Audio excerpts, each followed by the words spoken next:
Today's the last day on a roof down in Winter Park, Colorado. The weather's been perfect. It's beautiful.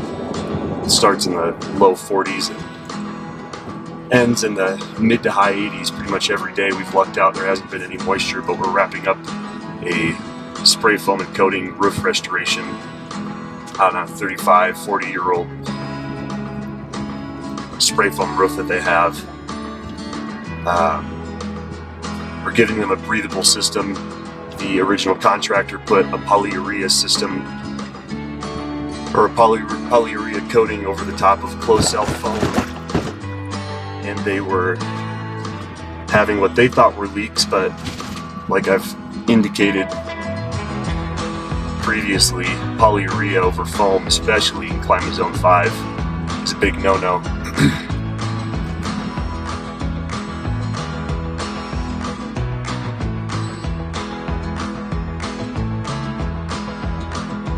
We scarified most of the foam down.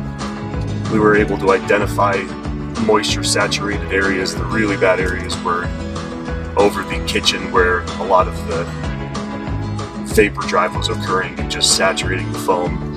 Other problem areas were from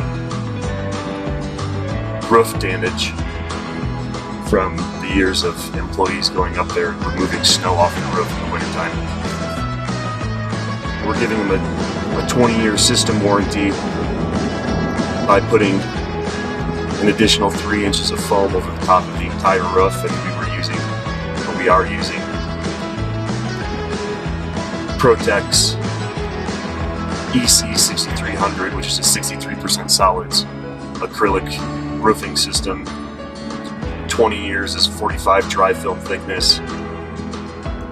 The coating is gray, and we're also giving them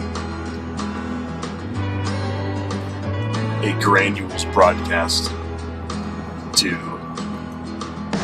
add some more rigidity. It's going to look pretty sharp. I'm excited to see it finished up today.